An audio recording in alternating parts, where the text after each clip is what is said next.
ரெட்ரோலுக்ஸ் குடும்பங்களுக்கு வணக்கம். இன்றைய கார்த்திக் விஷன் நிகழ்ச்சியில் தமிழகத்தில் நடக்கும் அரசியல் நிகழ்வுகளை பற்றி பேசலாம். வணக்கம். வணக்கம் ஜோ. ரெட்ரோலுக்ஸை தொடர்ந்து சப்போர்ட் பண்ணுறவங்களுக்கு மிக்க நன்றி. பண்ணாதவங்க சப்ஸ்கிரைப் பண்ணிவிட்டு வீடியோக்குள்ளே பாருங்கள், லைக் பண்ணுங்கள், கமெண்ட் பண்ணுங்கள், ஷேர் பண்ணுங்கள். தொடர்ந்து சூப்பர் தேங்க்ஸ் மூலியமாகவும் சப்போர்ட் பண்ணுறவங்களுக்கும் மிகப்பெரிய நன்றிகள். வந்துட்டார். நேற்றுக்கு என்ன இது ஒன்மத்தை கக்குன மாதிரியே இருந்துச்சே. நான் எங்கே போகிறேன்னு சொல்லிட்டு போனேன் உங்ககிட்ட. டிசி படத்துக்கு. நான் டிசி பார்க்கலன்னு சொல்ல, பார்த்தேன் தான். டிசி பார்த்தேன் தான், போஸ்டரில் பண்ணேன். டிசின்னா டெக்கான் கிரானிக்கல் அந்த பேப்பர் நான் காலையில வந்து எப்போ யோசிச்சீங்க? வரதுக்கு முன்னாடி யோசிச்சிட்டீங்களா? நேற்றுக்கு நீங்க சொல்லும் போதே யோசிச்சுட்டேன் நான். டெக்கான் கிரானிக்கல். ஆமா, டெக்கான் கிரானிக்கல் பார்த்தேன் அப்படின்னு சொல்லி மக்கள் கிட்ட வந்து உண்மையை சொல்லி. தேவதாஸ் சந்திரா இல்ல, தேவதாஸ் சந்திரா இல்ல, டெக்கான் கிரானிக்கல். கண்டவெல்லாம் அந்த படத்தை பார்த்துட்டாங்க. கண்டவன் மேல நான் சம கோபத்துல இருக்கேங்க. அதுக்கு மேல கோவம் உங்க மேலதான். எனக்கு அதுக்கு எந்த சம்பந்தமும் கிடையாது. போலான்னு ஒருத்தனுக்காக பாவப்பட்டீங்க, நம்மளை கொண்டு வந்து நடுத்தரில் விட்டு பரிதாப நிலைமையில கொண்டு வந்து விட்டுட்டான். இனிமேல் என்னத்துக்கு நல்லபடியாக வந்து அரை மணி நேரம் பேசியிருக்கீங்க, வாழ்த்துக்கள்னு சொல்லியிருக்காங்க, நல்லா பேசியிருக்கீங்க. தொடர்ந்து இந்த மாதிரி பேசுங்க. ஜோடல் மாதிரி நீங்கள் இல்லாமலா அப்படின்னு இருக்காங்க. இல்லை, என்ன சொன்னாலும் அதில் வந்து நீங்கள் இல்லைன்னா அது வந்து பார்க்க முடியலன்னு சொன்னாங்க நிறைய பேர். அந்த கமெண்ட் தான் நான் பார்த்தேன். அதான், உங்களுக்கு என் கமெண்ட் தெரியுது, எனக்கு உங்கள் கமெண்ட் கண்ணுக்கு தெரியுது, வேற ஒன்றும் இல்லை. அப்புறம் நேற்றுக்கு போன இடத்துல ஒரு இந்த விஷயம் என்னென்னா, ஷூட் தான் போனேன். ஒரு பில்டர்ஸு ஒருத்தவங்களோட இந்த ஷூட்டு, ஆட் ஷூட்டு, அதுக்காக தான் போயிருந்தேன். போன இடத்துல பார்த்தோன்னா நம்ம குடும்பம் அந்த வீடு கட்டினவங்களும் பில்டர்ஸ் தான், அவங்களோட பில்டர்ஸ் தான், அவங்களுக்கே வீடு கட்டியிருக்காங்க. போய் பார்த்தோன்னா கேட்டாங்க, நீங்கள் இந்த யூடியூப்லலாம் பேசுவீங்களே அப்படின்னா. ஆமாம், சும்மா உட்காந்து இல்லை அவங்களாம் இங்கெல்லாம் வரமாட்டாங்க ஷூட் எடுக்கிறதுக்கு. அப்படின்னா, ஏங்க யூடியூப்ல பேசுறவங்களாம் ஷூட் எடுக்க வரக்கூடாதா? வாய் இப்படி வச்சுக்கிட்டீங்களா இல்லையா? அது மட்டும் வச்சுக்கல, வச்சா வேற யாரும் நினச்சிக்குவாங்கன்னு. அப்புறம் அங்கே இருந்த அவங்களோட அம்மா இருந்தாங்க. ஜோ கார்த்தியா அப்படின்னு வந்து கேட்டாங்க. ஆமாங்கம்மா அப்படின்னு. பார்ப்போங்க அப்படின்னாங்க. அந்த குடும்பங்களுக்கு வந்து அவங்களுக்கு ஒரு 70க்கு மேலே இருக்கும்னு நினைக்கிறேன். அவங்க நம்ம வீடியோ பார்க்குறாங்க. அவங்களும் தூரத்துல கீழே இருந்தாங்க. ஃபர்ஸ்ட் ஃப்ளோர்ல சத்தம் போட்டுட்டு இருக்காங்களே, கொஞ்சம் அமைதியா இருங்கம்மான்னு கீழே இறங்கி போய் சொல்லலான்னு பண்ண. நீங்களா அப்படின்னாங்க. நீயா அப்படின்னாங்க.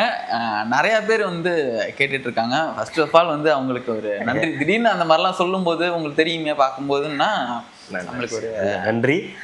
உங்களை பார்த்தோன்னா, ஏய் நீயா, நீ எங்க இங்க, ஏய் நீ எங்க இங்க, நீ எங்க இங்க. அதே மாதிரி அவரும் பில்டர்ஸ்னால நிறைய இப்படி இருக்குன்ற மாதிரிலாம் சில விஷயங்கள் கேட்டேன். அவரும் வந்து அதான் சொல்கிறாரு, இப்போ அந்த கட்டுமானம் அந்த இதில் இருக்கிறதுனால யாருக்கும் அந்த இதெல்லாம் கொடுக்கறது இல்லை, பெருசாக வந்து இது போகிறது கிடையாது. நாங்கள் நேரில் போய் நீங்கள் ரிஜிஸ்டரை பார்த்தா தானே நீங்கள் காசு கேட்பீங்க. இனிமேட்டு பார்க்கறதில்ல, 20ஆம் தேதிக்கு அப்புறமேட்டு ஃபுல்லாக ஆன்லைன்லேயே நம்ம பண்ணிக்கலான்றதுனால இப்போ வரைக்கும் யாருக்கும் நாங்கள் காசு கொடுக்கல, யாரும் காசு கேட்கல, எல்லாரும் பயப்படுறாங்க அப்படின்னு வந்து அவரோட ஃபீட்பேக் வந்து சொல்லிட்டு இருந்தார். அது வரைக்கும் தாவேகா அரசுக்கு ஒரு நன்றிகள், நன்றி, வாழ்த்துக்கள். போலாங்களா? போலான்னு சொன்னோடனே எனக்கு தூக்கம் வராது. சட்டமன்றனாலே அதெல்லாம் நம்ம பார்த்தது இல்லைல்ல நம்ம வாழ்க்கையில். அது என்னைக்காவது ஒரு நாள் போயிட்டு இருக்கும்போது இந்த பக்கம் ஸ்டாலின் ஐயாவும் இந்த பக்கம் எடப்பாடி ஐயாவும் கத்திக்கிட்டு இருப்பாங்க. இல்லை ஒரு காலத்தில் இந்த பக்கம் அம்மையாரும் இந்த பக்கம் ஐயா கருணாநிதி அவர்களும் சண்டை போட்டுக்கிட்டு இருப்பாங்க. ஒரு சின்ன இது கிளிம்ஸ் நம்ம காட்டுவாங்க, இது மாதிரி சத்தம் போட்டாங்க காட்டினாங்கன்னு வரும், நம்ம பார்த்துட்டு கடந்து போயிடுவோம். இப்போ இது என்னன்னா ஒரு டெஸ்ட் மேட்ச் மாதிரி காலையில ஆரம்பிச்சு சாயந்தரம் வரைக்கும் போயிட்டு இருக்கு. ஃபுல்லாகவும் உட்காந்து பார்க்க முடிய மாட்டேங்குது. சரி நம்ம பார்க்கலான்னு முடிவு எடுத்து பார்க்க ஆரம்பிச்சோன்னா நடுவில் எடப்பாடிலாம் வந்து பேச ஆரம்பிச்சிடுறாரு, ஆத்துறாரு. நான் பேச நிறுத்த முடியாதுங்க, எங்களுக்கு கொடுத்துருக்கிறதே நீங்க வந்து ஒரு ஆளுக்கு தான் வாய்ப்பு கொடுத்துருக்கீங்க. அப்ப நான் நாட்டு மக்களுடைய பிரச்சனைகளை பேசுறது இல்லையா? ஒரு விவசாயி நான் பேசக்கூடாதா? விவசாயியை விடுங்க, மின்சாரத்தை கொடுக்கக்கூடியவர், அதுக்கு மரியாதை கொடுத்து கொஞ்ச நேரம் பேச சொல்லலாம். ஏன்னா ஒரு மின்னலை முழுங்கிறதுன்றது ஒரு சாதாரண மனுஷன் பண்றது கிடையாது, மின்னல் முரளி பண்ண வேண்டிய விஷயம் அது. அது இவர் வந்து பண்றாருன்றது சாதாரண விஷயம். அதுக்காக வந்து 40 நிமிஷம் ஒரே அடியா எடுத்துட்டு அப்படி பேசுறதுன்னா மற்ற மனுஷால் தானே, அங்க இருக்கிறவங்களும் மனுஷங்க தானே, அவங்களுக்கு வந்து துக்கம் தூக்கம் எல்லாம் வரதானே செய்யும். எவ்வளவு நேரம் வாயை பார்த்துக்கிட்டே இருப்பாங்க? அது இதெல்லாம் இந்த மாதிரி அவங்க அன்புமணி சௌமியா அன்புமணி வந்து நல்ல பாயிண்ட்ஸ் எல்லாம் பேசுறாங்க. நல்லா பேசிட்டு இருக்கோம். நடுவில் அன்புமணி ராமதாஸ் அவர்கள் அதை கொண்டு அன்புமணி ராமதாஸ் அவர்கள் ஒரு கொண்டாடப்பட வேண்டிய தலைவர். யாருக்கு? யார் கொண்டாடப்பட வேண்டிய தலைவர்? உங்க வீட்டுல கொண்டாடப்பட வேண்டிய தலைவர், உங்க கட்சி கொண்டாடப்பட வேண்டிய தலைவர். ஏன் எங்க கிட்ட இருந்து அது இல்லாம சட்டமன்றத்துல இருந்து அன்புமணி ராமதாஸ் அவர்கள் இந்த மாதிரியான இதுக்கெல்லாம் அன்புமணி ராமதாஸ் அதை சொல்லியிருக்காரு. இந்த மாதிரி அன்புமணி இதெல்லாம் சொல்லியிருக்காருங்க. அதை ஏங்க ஒரு 1500 தடவை அவரு பேரை வேற சொல்றீங்க? அதுல குறை வேற. அவர் இது பண்ண உடனே சபாநாயகர் சொல்லிட்டாரு, நிறைய சொல்லிட்டீங்க. மதிப்பிற்குரிய அன்புமணி ராமதாஸ் அவர்கள் பேரை நிறைய தடவை சொல்லிட்டீங்க, போதும் நிறுத்திட்டாங்க. நான் சும்மா இருப்பேனா? கேப்டன் விஜயகாந்த் அன்று ஏங்க அந்த அம்மா மூச்சுக்கு முழுதா கேப்டன் அவர்கள் ஆசை பெற்று அதாங்க சொல்றாங்க. நான் சொல்லக்கூடாது. அந்த குரல்ல டக்குன்னு எந்திரிச்சாங்க. கேப்டன் விஜயகாந்த் அவர்கள் இந்த மாதிரி நேரலை செய்யணும்னு சொல்லி அப்போவே ஆசைப்பட்டார். ஆனா அப்ப அது நடக்கல. ஆனா இப்ப அது நடந்துகிட்டு இருக்கு. இந்த அரசுக்கு தேமுதிகவின் சார்பாக வாழ்த்துக்கள் அப்படின்னு இவர் புரிஞ்சுக்கிட்டாரு, சபாநாயகர் புரிஞ்சுக்கிட்டாரு. ஓஹோ, நீ ஏதோ பெருசா ஆரம்பிக்க போற, சரிப்பட்டு வராது, அப்ரூட்டா கட் பண்ணுங்க, 5 நிமிஷம் தான், நீங்க இங்க இருக்கிற எல்லாருக்கும் வாய்ப்பு தரணும், அது நான் தருவேன், உங்க டைம் 5 நிமிஷம் தான் பேசி. இங்க கேமராமேன்களுக்கு நான் சொன்ன உடனே பண்ணியாச்சு. அடுத்து கேப்டன் விஜய், அடுத்து நன்றி வணக்கம், அவ்வளவுதான் விஷயம், வேற எதுவும் கிடையாது. ஆரம்பிக்கும் போது முடிக்க சொன்னேன். அவரு அதாவது இல்லைங்க, எல்லாருக்குமே பேசுறதுக்கு டைம் கொடுக்கணும்ன்றதெல்லாம் ஓகே. முக்கியமான அதாவது ஒரு விவாதம் நடக்கு. இப்போ இந்த விவாதம் நடந்துகிட்டு இருக்கு. நம்ம வேளாண் பட்ஜெட் மீதான விவாதம் இதெல்லாம் நடந்துகிட்டு இருக்கு. மற்ற நாட்கள் என்ன நடக்கும்னா, என் தொகுதிக்கு இது செய்யணும், நீங்க இதை செய்யல, ஏன் செய்யல அப்படின்னு அவங்க துறை ரீதியான கேள்விகளை முன்வைப்பாங்க.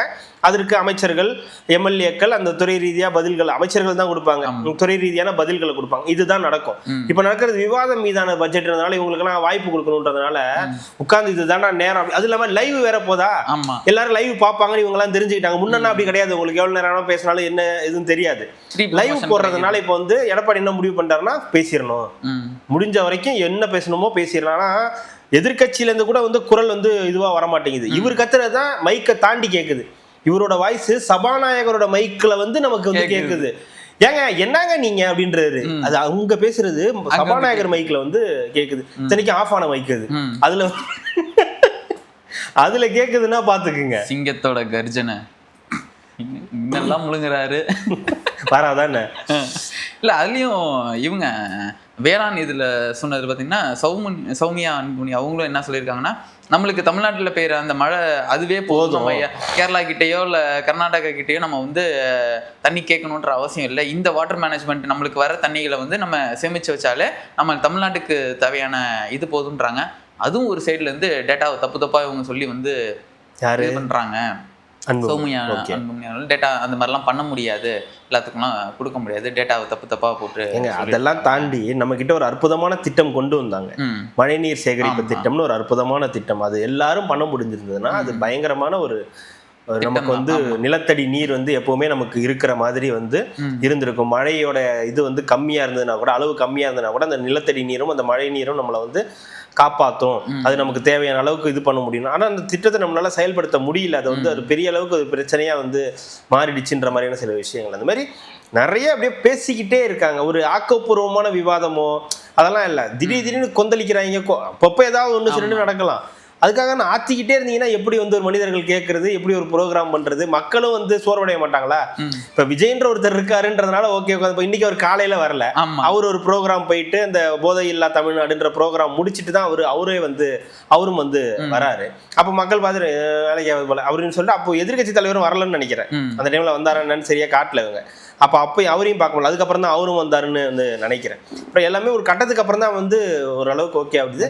ஆனா எடப்பாடி பசங்க உண்மையாவே ரொம்ப ஒரு மாதிரி இருந்துச்சு. ரொம்ப நேரம் உங்களுக்கு பேசுறதுக்கு பாயிண்ட் கொடுத்தான்ல, என்னன்னு குதிரை பேரம் அப்படின்னு நான் அதுதான். அதுக்கப்புறம் தான் இந்த சைட்ல இருந்து குதிரை பேரம். அப்புறம் சபாநாயகர் சொல்ற குதிரை பேரம் கழுதை பேரம் எல்லாம் பேசக்கூடாது, நான் அதை அவை குறிப்பில இருந்து நீக்கிட்டேன், அந்த வார்த்தையெல்லாம் பயன்படுத்தாதீங்க அப்படின்னு. அப்புறம் ஆதவஜனா சொல்லிட்டாரு, இந்த மாதிரி இருந்துச்சு 2017 நீங்க வச்சீங்க, வாங்கினீங்க, போனீங்க, முடிஞ்சு போச்சு, அதனால இப்போ உங்க ஆட்கள் எங்க பக்கம் வந்துட்டாங்க அப்படின்னு. அதுக்குன்னு அவரை முன்னாடியே நீ ஒரு ஆளுமையே இல்லைன்னு சொல்லிடுறதெல்லாம் ஏங்க சட்டசபையில உண்மையை சரியில்லைங்க பேசுறதுக்கு சட்டசபையில தயங்க கூடாதுங்க. அது ஆளுங்கட்சியோ எதிர்கட்சியோ சைடு கட்சியோ அதெல்லாம் நம்ம பார்க்க முடியாது. ஆப்போசிட்ல உட்காந்துருக்கீங்க வணக்கம் சொல்றீங்க நல்லா இருக்கீங்களான்னு கேட்கறதெல்லாம் சரிதான். இப்ப பக்கத்துல தான் எம்ஆர்கே பன்னீர்செல்வம் உட்காந்து அவர் கூட உட்காந்து இந்த டேபை எப்படி யூஸ் பண்றது, இதுல கூகுள் வருமா யூடியூப் வருமா, இப்ப எங்களோட சேனல் இதுல வருமா, ஏடிஎம்கேன்னு போட்டா எங்களோட சேனல் வருமா, இருந்தா வரும் அப்படின்னு அவங்க கேட்டவங்க. இப்ப நான் இல்லங்க இப்ப இதுல நான் பேசினதெல்லாம் இப்ப ஒரு மார்க் போடுங்க கலைஞர் செய்திகள்ல போட்டீங்கன்னா இதெல்லாம் வரும் அப்படின்னு அவர் வந்து காட்டுறது கூட வந்து வாய்ப்பு இருக்கு. இது மாதிரிலாம் சில சம்பவங்கள் நடக்கதான் செய்யும். அதுக்காக ஏங்க ஏர் எடுத்து கூட பார்க்க மாட்டாங்க திமுகவை. அதிமுக அம்மா காலத்துல இப்ப பாத்தீங்களா பக்கத்திலேயே உட்காந்து பேசிக்கிட்டு இருக்க அளவுக்கு வந்து வளர்ந்துருக்காங்கன்னா சாதாரண விஷயம் கிடையாதுல்ல.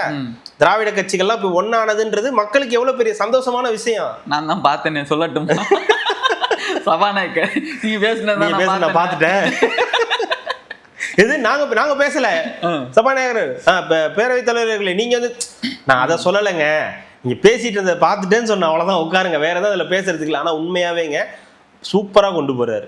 அவருக்கு ரொம்ப பொறுமை வந்து இருக்கு, பயங்கரமா இருக்கு, எக்ஸ்பீரியன்ஸ் இருக்கிறதுனால இங்க தப்பு பண்ணாலும் சரி அவங்க கட்சியால் தானா கூட அவர் சபாநாயகரா இருக்கிறதுனால இந்த பக்கம் தப்பு பண்ணாலும் அவர் வந்து அப்ரூட்டா அதை கட் பண்ணி அந்த வார்த்தைகள் நீக்கி உட்கார வைக்கிறாரு. இந்த பக்கம் யார் எது சொன்னாலும் சரி கொண்டாரு. அது மாதிரி வசந்தம் கார்த்திகேயன் ரிஷிவந்தியம் தொகுதியில் அவர் வந்து பாத்தீங்களா பாருங்க எந்திரிச்சு நிக்கிறாரு. கொரடா நீங்க தானே சொல்லி எல்லாம் கூட்டு வர மாட்டீங்களான்னு அப்போ ஏவாவேலுக்கு ஒரு கொட்டு சொல்லி கூட்டுவாங்க. இவரெல்லாம் எக்ஸ்பீரியன்ஸான தானே எந்திரிச்சு கை நீட்டி பேசிக்கிட்டு இருக்காரு. மரியாதை தெரிய மாட்டேங்குது அவருக்கு மரியாதை தெரிஞ்சு சொல்லி கூட்டுவாங்க அப்படின்னு சொல்லிட்டாரு. இதுக்கு தாங்க நான் லைவ் கட் பண்ணுங்கன்னு சொல்றேன், நீங்க மாட்டேங்கிறீங்க. நீங்க லைவ் வந்து இப்ப நீங்க நான் சபாநாயகருக்கு இது பண்றது கிடையாது, ஆர்டர் போட முடியாது, அது வேற விஷயம் வச்சுக்கோங்க. இல்லைன்னா நான் போடுவேன் வாய்ப்பு இருக்கு. நான் என்ன சொல்ல வரேன்னா நீங்க லைவ்ல இப்ப நீங்க போடுறதுனால அந்த வார்த்தைகளை வந்து போயிடுது. அவை குறிப்புல இருந்து நீக்க சொன்னீங்க, போனதுக்கு அப்புறம் நீக்கி என்னங்க நடக்க போகுது? ஐயா அது எப்படியா நீக்க முடியும்?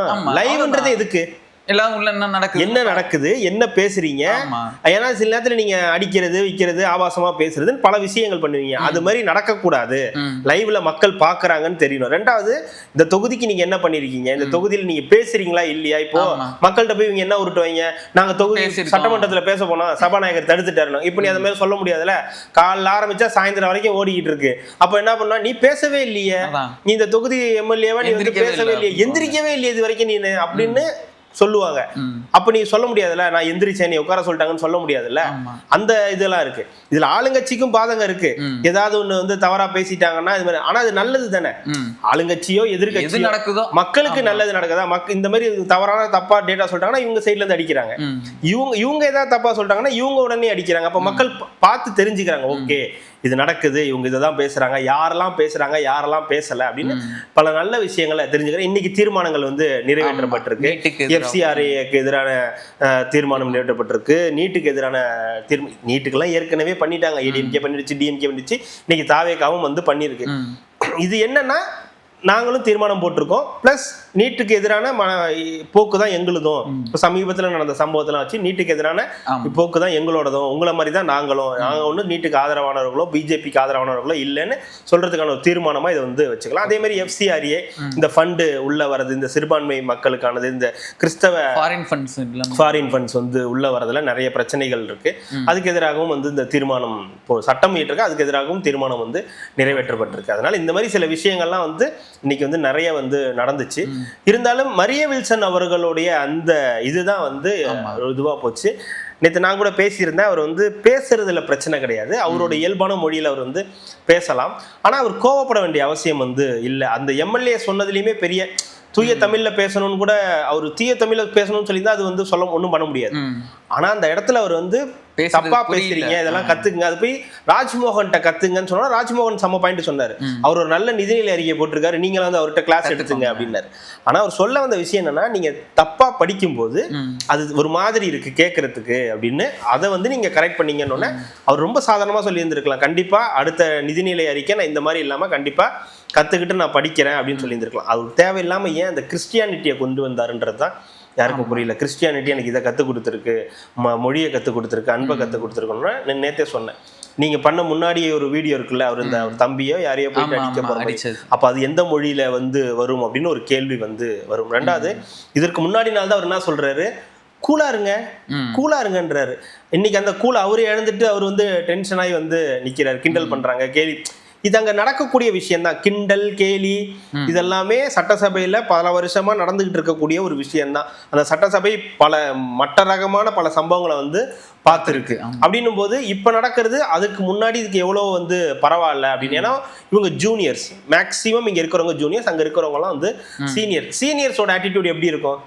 சின்ன பசங்க இவங்களுக்கெல்லாம் நம்ம போய் பதில் சொல்றது அப்படின்னு. ஆனா அந்த சின்ன பசங்க என்ன பண்றாங்கன்னா கரெக்டா சில விஷயங்களை பாயிண்ட் அவுட் பண்ணி பிடிக்கிறாங்க. இவங்க இந்த ட்விட்டர்ல போட்டு ஃபயர் விடுற மாதிரிலாம் ஒன்றும் கிடையாது. இவங்க வந்து போட்டு சின்னவர் போட்டு உங்களை குத்திட்டாரு, நெளிச்சிட்டாரு, முறிச்சிட்டாருன்னா சின்னவரே அங்க போட்டு நெளிச்சுக்கிட்டு முறிச்சுக்கிட்டு இருக்காங்கன்றது தெரியல. என்னமோ சிபிஐ வழக்கு நீங்க வந்து சொல்றீங்க டென்ஷனா இருக்கீங்க, எப்பவுமே வந்து டென்ஷனா இருக்கீங்கன்னு. இருக்கதான் செய்யும். உங்களுக்கு சிபிஐ வழக்கு, வருமான வரித்துறை வழக்கெல்லாம் வந்து இருக்குன்னு. என்னமோ இவங்க புனிதர்கள் மாதிரியும் இவங்க மேல சிபிஐ வழக்கெல்லாம் இல்லாத மாதிரியும். சிபிஐ வழக்கு வந்தா தானே தெரியும், ஃபைனல் ரிசல்ட்ஸ் வரும்போது தானே தெரியும் யார் மேல பஞ்சாயத்து இருக்கு என்னன்றதெல்லாம். ரெண்டாவது சிபிஐ வழக்கு அதிகமா யார் பேர்ல இருக்கு?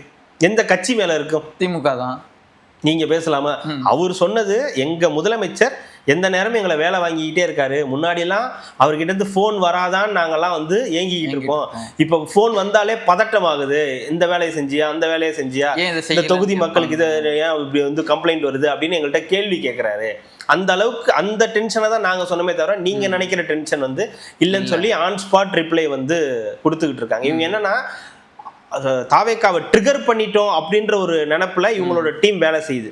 அவங்களுக்குன்னு ஒரு டீம் இருக்குல்ல, அந்த உருப்படாத டீம். அந்த டீம் வந்து அப்படி வேலை செய்யுது. சின்னவர் மன்னவர் அப்படி பண்ணிட்டாரு, ஏதோ இவர் இப்படி பண்ணிட்டாரு, ஏன் கேட்குற கேள்விக்கான பதில் வருது. சில நேரத்தில் தாவேக்கா சைட்லேருந்து தவறான விஷயங்களை பேசிடுறாங்க. அன்னைக்கு அப்படிதான் ரமேஷ் அவர்கள் வந்து நீங்கள் நெல் கொள்முதலுக்கான குடோன்களை கட்டினீங்களான்னு கேட்டார். சக்கரபாணி எந்திரிச்சு நாங்கள் கட்டியிருக்கோம், இத்தனை இடத்துல நாங்கள் வந்து நெல்லுக்கான குடோன்களை கட்டியிருக்கோம் அப்படின்னாரு. இன்னைக்கு கூட நீட் தேர்வு சம்பந்தமாக ஏதோ ஒரு இது வந்து ஆதவர்ஜனா சொல்லும்போது, அப்போ நீங்கள் தானே வந்து கூட இருந்தீங்க, இணையமைச்சராக இருந்தீங்கன்னும் போது இணையமைச்சராலாம் இருந்தோம், ஆனால் அது வந்து வரக்கூடாதுன்னு இது பண்ணதில் கலைஞர் அவர்கள் வந்து வழக்கெல்லாம் போட்டிருக்காருன்னு சில விஷயங்கள். அதாவது அங்கே இருக்கக்கூடிய பலர் அதை வந்து சில விஷயங்கள் எடுத்து சொல்கிறாங்க. ஆனால் இவங்க இந்த சைடில் இருக்கக்கூடிய பலருமே, சீனியர்ஸ் பலருமே இன்னுமே தவறான இதுவாக தான் வந்து பண்ணிக்கிட்டு இருக்காங்க. ஒரு ஜூனியர்ஸ்ட எப்படி இது பண்ணணும். இப்போ ராஜ்மோகன் ஹேண்டில் பண்ணுற மாதிரி அவங்க யாரும் ஹேண்டில் பண்ண மாட்டேங்க. இப்போ ராஜ்மோகனுக்கு ஜூனியர் தானா கூட நல்லா பேசக்கூடிய நபராக இருக்கிறதுனால கரெக்டாக சில விஷயங்களை பாயிண்ட் அவுட் பண்ணி வந்து பேசுகிறாரு. அது மாதிரி அங்கே இருக்கக்கூடியவங்க சரியாக சில விஷயங்களை பண்ணணும். ஏன்னா சபாநாயகர் சொல்லியுமே சபாநாயகர் எந்திரிச்சா அவங்களாம் உட்காரணும். அப்போ அவருக்கே அங்கே அந்த சில சைடில் வந்து மரியாதை கொடுக்க மாட்டேங்கிறாங்கன்றது இந்த சட்டசபையில் பட்டவர்த்தனமாக சில விஷயங்கள் தெரியுது. அதனால ஃபயர் விடுறதுக்கு ரெண்டு சைடுமே ஃபயர் விடுறதுக்குலாம் எதுவுமே இல்லை. ஆக்சுவலாக சட்டசபையே வந்து ஏன்னா ரொம்ப ஒரு மாதிரி இழுத்துக்கிட்டே போனால் பார்க்க முடியல, கடுப்பாக தான் இருக்குது. நீங்கள் சொல்லுங்கள், எடப்பாடி பேசுகிறத 40 நிமிஷம் கேட்க முடியுமா? அப்படியே ஆஃப் பண்ணிட்டு போயிட வேண்டியது. வேற யாராவது பேசினாங்கன்னா வந்துடுறது. ஒரு ஷார்ட்டா ஒரு விஷயத்தை ஷார்ட்டா முடிக்கணும். இது இப்படி இவ்வளவு இருந்தா போதும் போது நான் நாட்டு மக்கள் பிரச்சனையை பேசுறேன். இத்தனை வருஷமா என்ன பண்ணிட்டு இருந்தீங்க? நாட்டு மக்கள் பிரச்சனையை தானே பேசிட்டு இருந்தீங்க. இதுல வந்து அட்ஜஸ்ட் பண்ணிக்குவோம். இன்னொன்னு வேற சொல்றாரு அவரு, பஸ்ல அவங்களால வாங்க முடியாது, எல்லாமே நெகட்டிவா தாங்க பேசுறாங்க.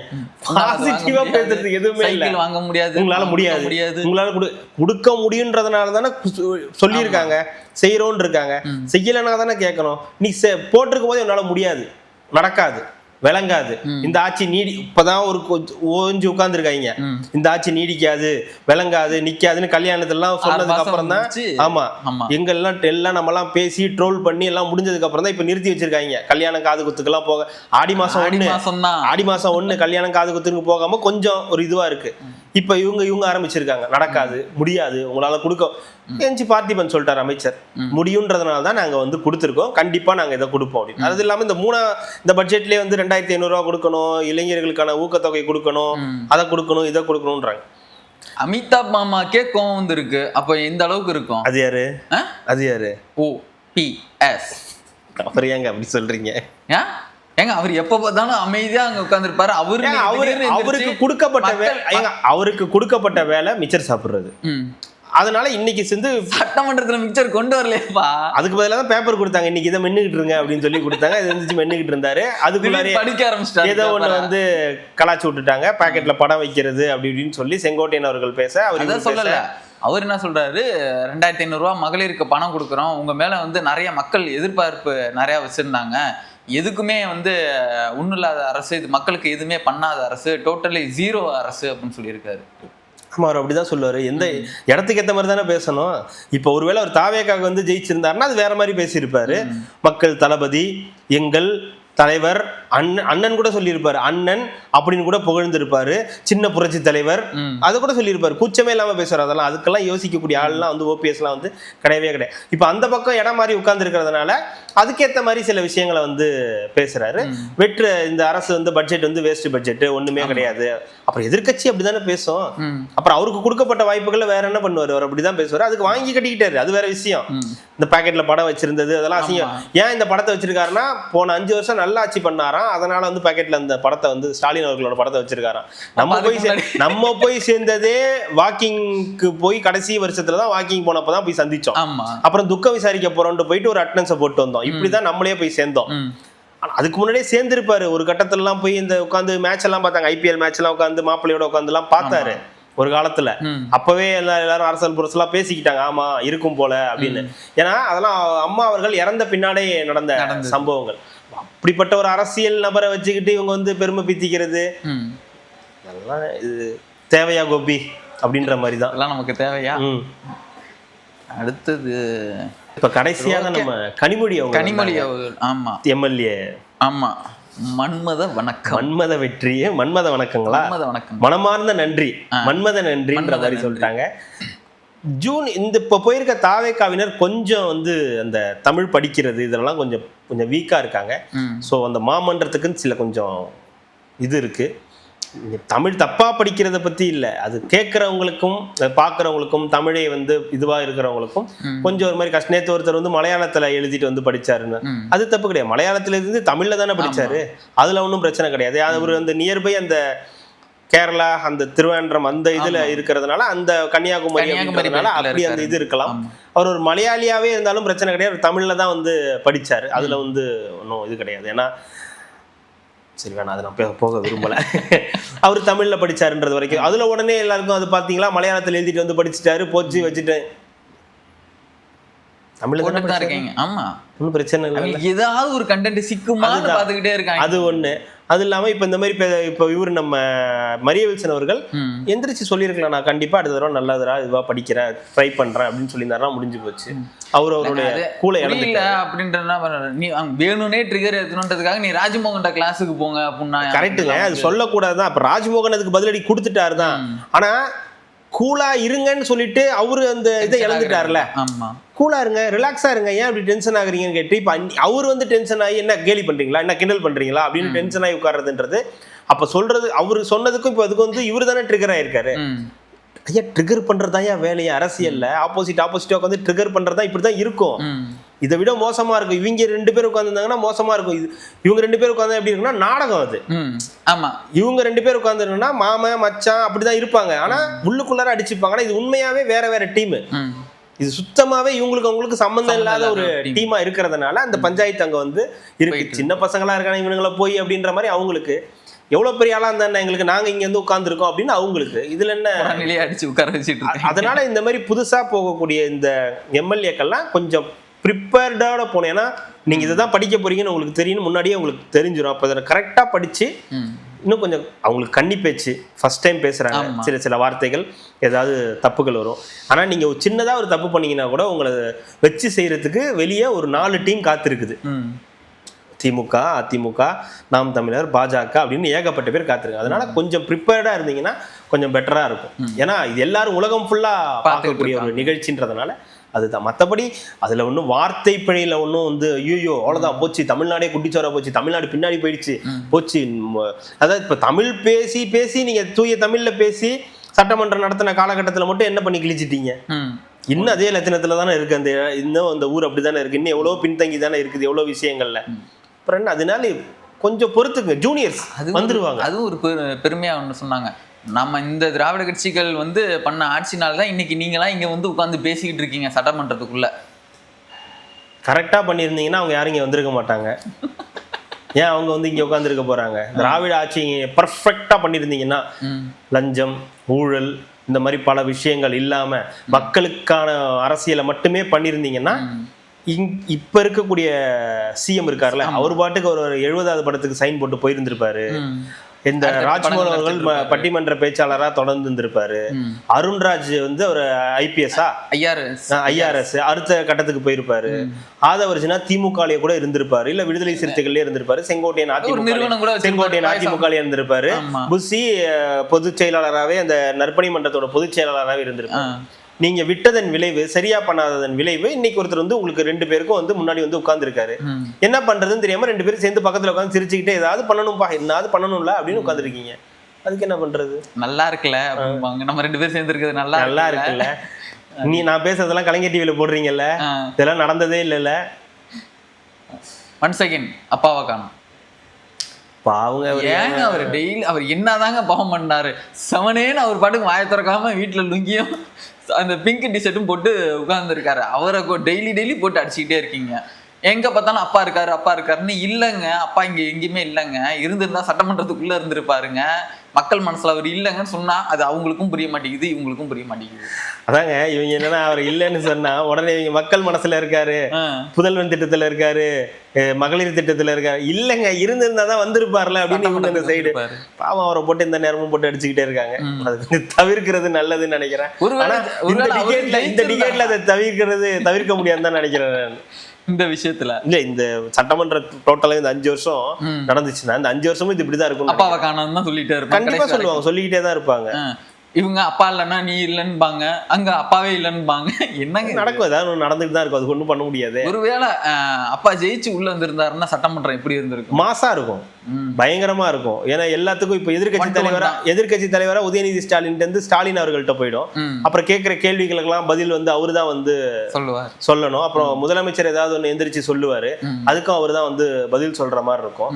அதனால அந்த பஞ்சாயத்து பெரிய பஞ்சாயத்து, சாதாரண பஞ்சாயத்து கிடையாது. அது ஓனரத்துல என்னத்துக்கு ஒரு விஷயம் சொன்னாங்க, அப்பா ஏதோ நல்லவர் தாங்க, கூட இன்னொருத்தர் இருந்தாரு அவரு தாங்க இவரை கவுத்து விட்டு அவரு தானே டான்ஸ் ஆட வச்சு அவரு தாங்க கெடுத்து விட்டா உலகத்துக்கே தெரியும். இவர் ஏதோ நல்லவர் தாங்க, ஏதோ பண்ணணும்னு பாரு, அவருக்கு எதுவுமே தெரியாத அளவுக்கு எல்லாத்தையும் நான் பாத்துக்கன்னு சொல்லி கெடுத்து விட்டது வந்து இவர் தாங்க. கலைஞர் சொல்றாருல காங்கிரஸை பார்த்து கூடா நட்பு கேடாய் முடியும்னு. அது யாருக்கு பொருந்துச்சோ இல்லையோ, முன்னாள் முதலமைச்சருக்கு நல்லா பொருந்தி இருக்கு. கூடாக நட்பு கேடாய் முடியும், அது போய் குளத்தூர்ல முடியும்னு யாரு கண்டா? அப்புறம் அதே இதுல வந்து திருவெரும்பூர் தொகுதி அவர் வந்து சொல்லியிருந்தாரு, இங்க பட்டா கொடுத்துருக்காங்க, நிலமே இல்லை, பட்டா கொடுத்துருக்காங்க, எலெக்ஷன் டைம்ல வந்து அவசரமா எல்லாத்தையும் போட்டு விட்டாங்க, எங்கடா நிலத்தை காணாங்கன்னா வெறும் பட்டா மட்டும்தான் இருக்கு, நிலமே இல்லைன்னாங்க. எப்படி முடியும்? திராவிட மாடல் நிலாவுல எதுவும் கொடுத்துருப்பாங்களோ? நீ தரையில தேடாதடா. எலெக்ஷன் முடிஞ்சதுக்கு அப்புறம் தான் 8000 ரூபாய் கூப்பன்னாங்க. அவங்க எலெக்ஷன் போது 8000 ரூபாய் கூப்பனை கொடுத்து ஒரு பொண்ணெல்லாம் கொண்டிருக்காங்க. அந்த ஒரு பொண்ணு இறந்துட்டாங்கல்ல, அந்த 8000 ரூபாய் கூப்பன் கிடைக்கலன்னு சொல்லி இறந்துட்டாங்கல்ல, ஒரு பட்டியல் என்ன பெண் அவங்க இறந்துருக்காங்கல்ல. 8000 ரூபாய் கூப்பனே பட்டா கொடுக்க முடியாதா? ஆனா அது அவை குறிப்பில இருந்து நீக்கிட்டாங்கன்னு நினைக்கிறேன். அந்த சப்ஜெக்ட் ஏதோ நினைக்கிறேன், அவை குறிப்பில இருந்து வந்துருச்சு, வெளியில தான் வந்துருச்சு. நான் அந்த தொகுதி எம்எல்ஏ தானே, அதுக்கு தானே நான் லைவ் போட்டேன், எல்லாம் தெரியணும் தானே. அவை குறிப்பில இருந்து நீக்காம போ.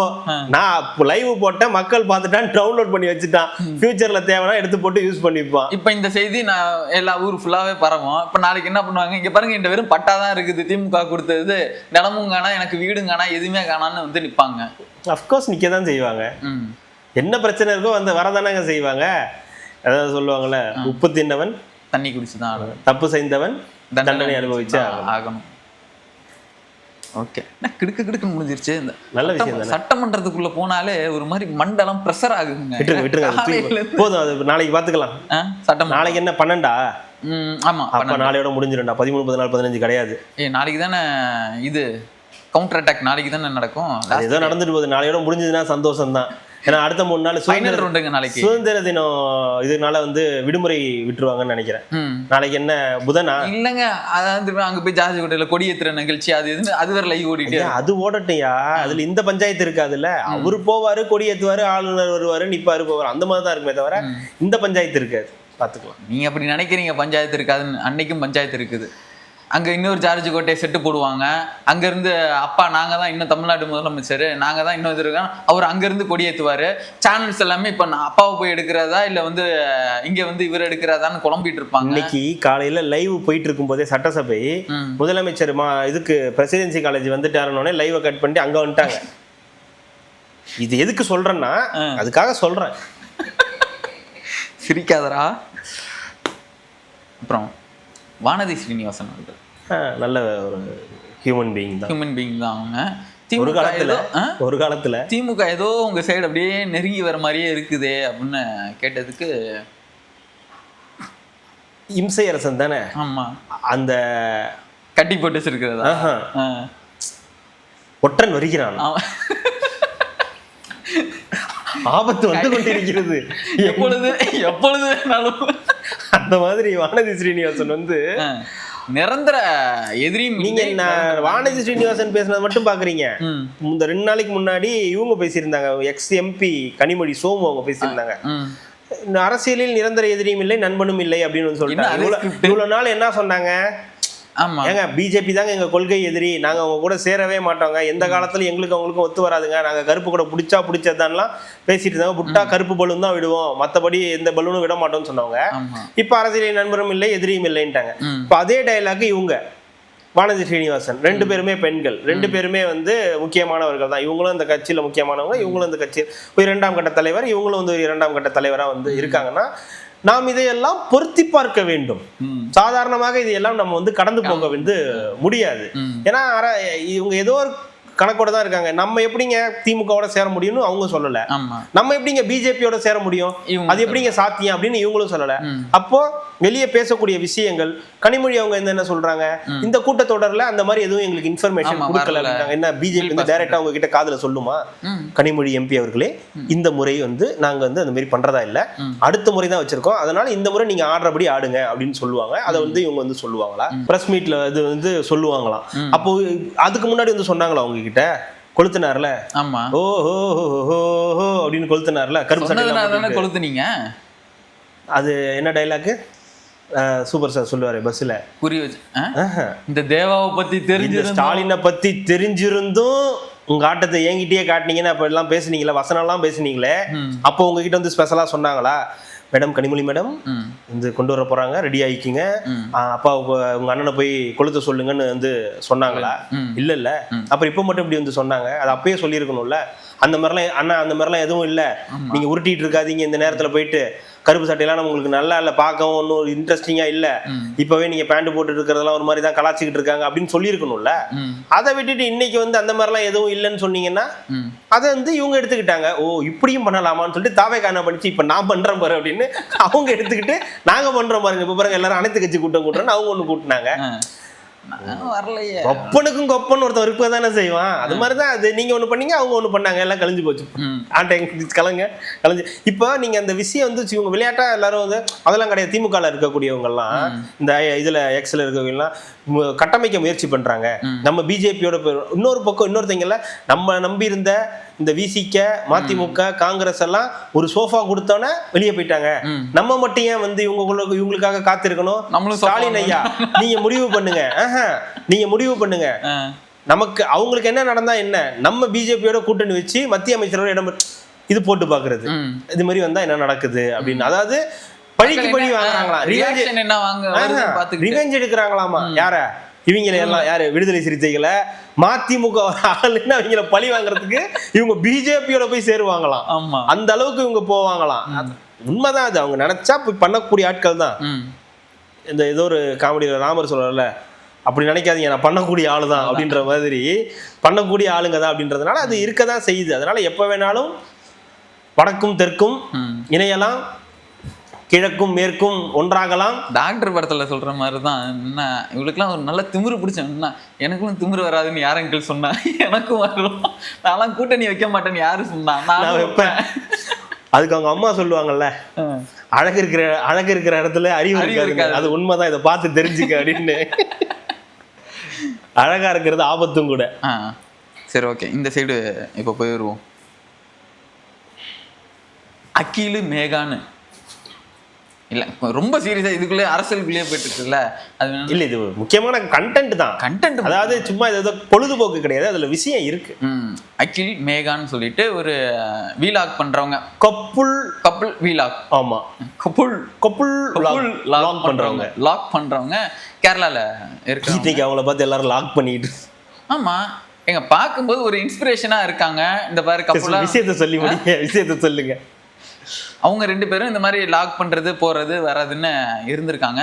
திடீர்னு அந்த அம்மாவுக்கு என்ன தோணுச்சுன்னு தெரில, ஒரு டிரைவர் ஒருத்தவங்க கூட ஒரு பழக்கம் ஏற்பட்டு அவங்க கூட வந்து சப்வே ரன்னிங் வந்து பண்ணியிருக்காங்க.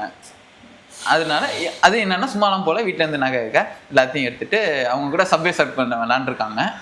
காசு எந்திரா, என்னைக்கு சம்பளம் கொடுத்தீங்க, உப்பு ஊறுகா எங்களுக்கு. இது என்னன்னா நிறைய பேர் ரோல் மாடலா இந்த மாதிரி இருக்கணும், இந்த கப்புள் மாதிரி இருக்கணும் அப்படின்னு நினைச்சு தயவு செஞ்சு சப்வே எல்லாம் பண்ணிடாதீங்க. இல்லை என்னன்னா கேரளாவில் ரொம்ப ஃபெமிலியராக இருக்கக்கூடிய யூடியூபர்ஸ்ன்னு சொல்கிறாங்க. அகில் மேகா நாயர் அப்படின்றவங்க ரொம்ப கப்புள் விளாக்லாம் அதிகமாக இருக்கக்கூடிய, இன்ஸ்டாகிராமில் பயங்கர பிரபலமாக இருக்கக்கூடியவங்களா இப்போ நம்ம ஊரில் நிறைய பேர் இருக்காங்களா, அந்த மாதிரி இன்ஸ்டாகிராமில் பயங்கரமான வைரலாக இருக்கக்கூடியவங்கன்னு நினைக்கிறாங்க. அப்படிதான் வந்து போட்டிருந்தது. கண்டென்ட் என்னன்னா அவங்க 2 பேரும் கல்யாணம் பண்ணிட்டு இருந்திருக்காங்க. கல்யாணம் பண்ணதுக்கப்புறம் கப்புள் விளாக்லாம் வந்து போட்டு ரொம்ப ஃபேமஸாக வந்து இருந்திருக்காங்க. இவங்கள மாதிரி இருக்கணும், இவங்கள மாதிரி தான் நம்மளும் வந்து வீடியோஸ் போடணும், இவங்கள மாதிரி தான் நம்மளும் வந்து வாழணும் அப்படின்னு ஒரு இன்ஸ்பிரேஷனோட நிறைய பேர் வந்து இந்த பார்க்குறவங்களாம் வந்து இருப்பாங்கல்ல. அவங்களுக்கு ஒரு பேரிடி என்னன்னா, அந்த மேகா நாயர் அப்படின்ற அவங்க ஒய்ஃப் என்ன பண்ணியிருக்காங்கன்னா, லோக்கல்ல இருக்கக்கூடிய ஒரு பஸ் டிரைவரோட வந்து வீட்டில் இருந்த பணம், அவங்களுக்கு தேவையான ஒரு புது வாழ்க்கையை தொடங்குவதற்கான ஒரு பணம் நகையெல்லாம் எடுத்துக்கிட்டு அந்த பஸ் டிரைவரோட போயிட்டாங்க அப்படின்றது தான் அவங்க கணவர் சொன்னக்கூடிய விஷயம். அவர் இந்த சிசிடிவி ஃபுட்டேஜ் எல்லாம் போட்டிருக்காரு. அவங்க வந்து வீட்டில இருந்து பேகு பொட்டி எல்லாத்தையும் எடுத்துக்கிட்டு அந்த டிரைவர் நிக்கிறாரு, அவரோட வந்து போறாங்க. அதுக்கப்புறம் கார் ஏதோ ஒன்று வருது, ஏறி போயிடுறாங்கன்ற மாதிரி வந்து வருது. இதுதான் அதுல இருக்க விஷயம். இதுல அவங்க ஓடி போனதோ இல்ல இது பண்ணதோலாம் விஷயம் கிடையாது. அதெல்லாம் அவங்களுது. அந்த கேரளா பக்கம் வந்து அது அவங்க பிரச்சனை, அதை விட்டுருவோம்.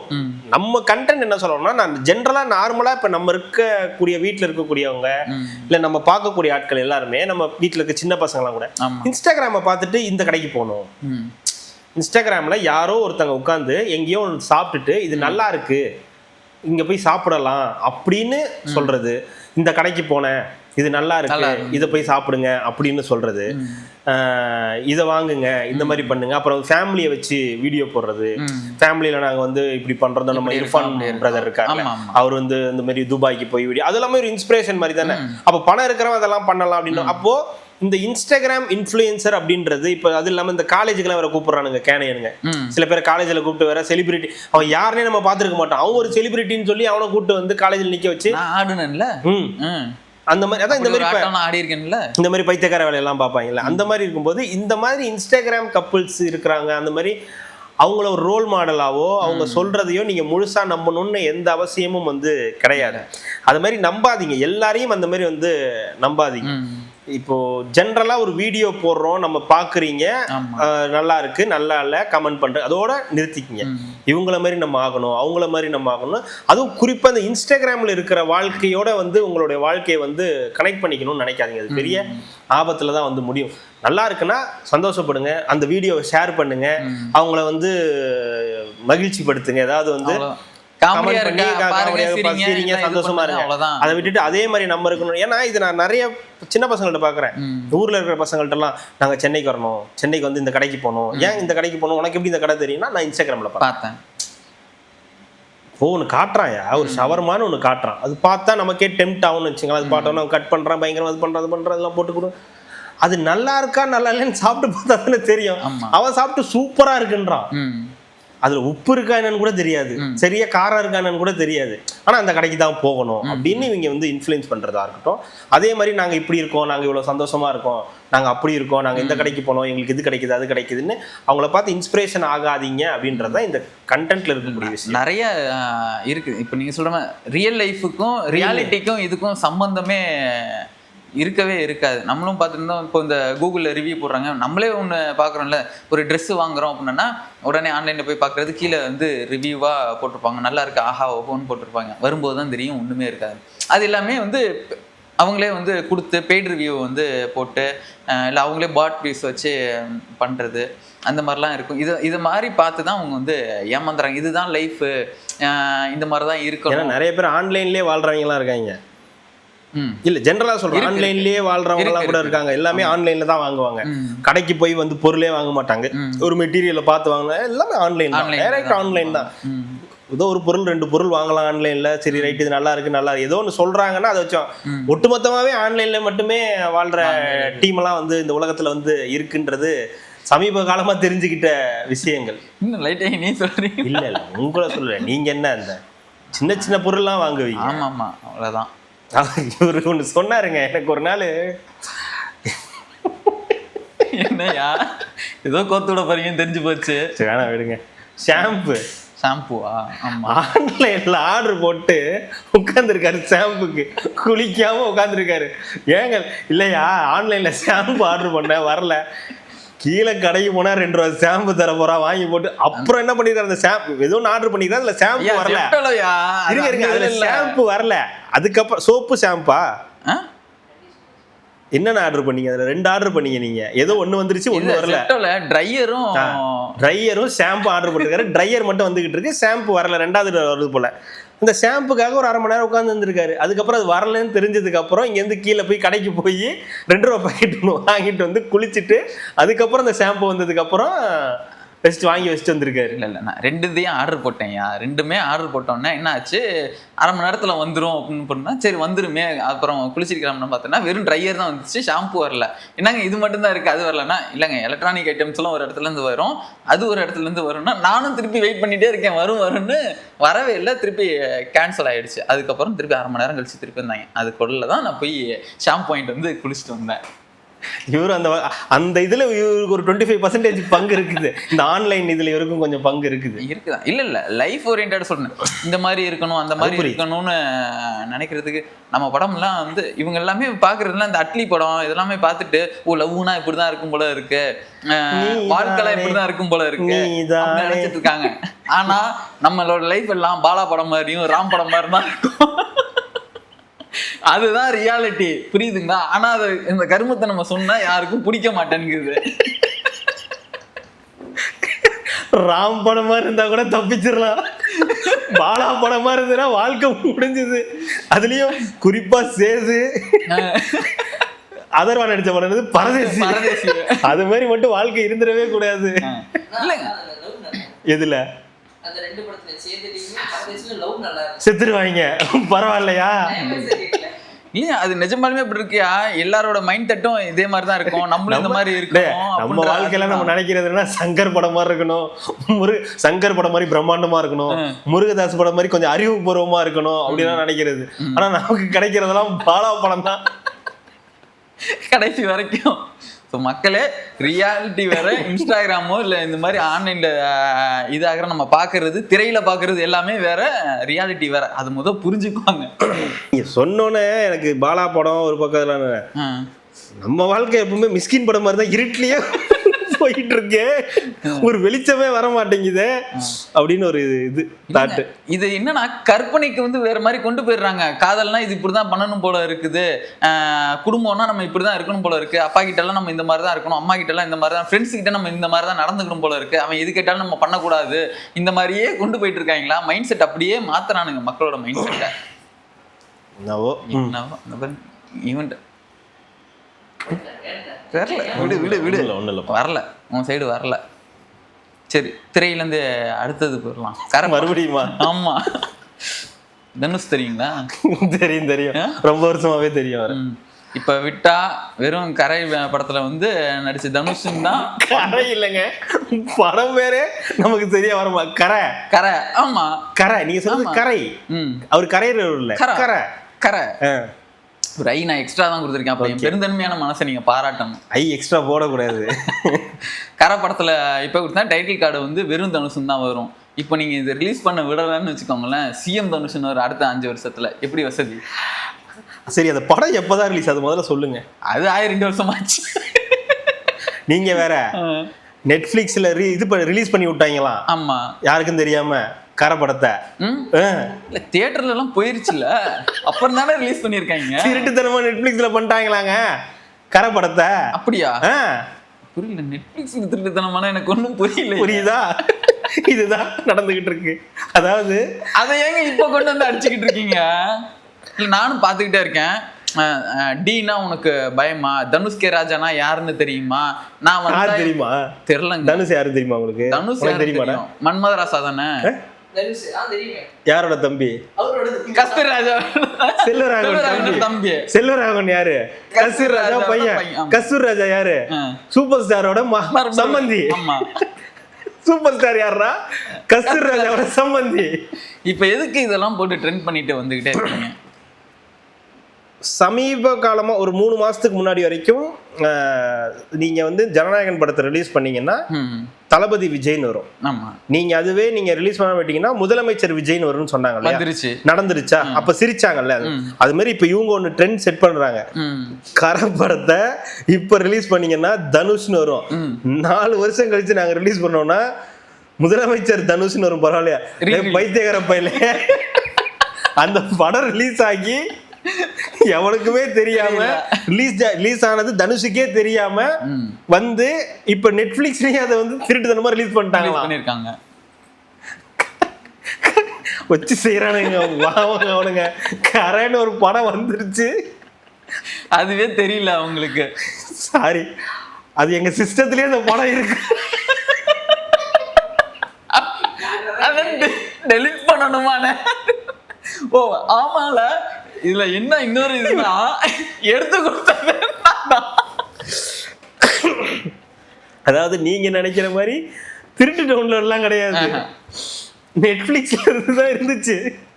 என்னமோ பண்ணி கொடுத்தாரு, இவரு தான் கொடுத்தாரு அந்த படத்தை. அது பாட்டுக்கு சிஸ்டம்ல இருந்துச்சு. படம் ரிலீஸ் ஆச்சா இல்லையா? என்னையா கரை படம் இப்போ ரிலீஸ் விட்டா வெறும் தனுஷன் வரும், 4 வருஷம் கழிச்சா சிஎம் தனுஷன் வரும்ன்றாங்களே. எனக்கு ஒண்ணுமே புரியல. இப்போ எதுக்கு இதை எடுத்து போட்டு அடிச்சுக்கிட்டே இருக்காங்க அப்படின்னு நான் கேட்டேன். எந்த படம் பேர் சொன்னீங்க? நீங்க தானங்க எடுத்து கொடுத்தீங்க அந்த படத்தை. மறந்துட்டேங்க நானு. 2 படம் எடுத்து 3 படம் எடுத்து கொடுத்தாரு. 29 ஒன்று கொடுத்தாரு, கரை கொடுத்தாரு, அப்புறம் இன்னொரு ஏதோ ஒரு படம் கொடுத்தாரு. இது லார்டு சசிகுமார், மயிலாடு. அதுல அந்த 2 படத்தை பார்க்கல. ஆனா இவ்வளவு ஓப்பனாலாம் பேசக்கூடாது.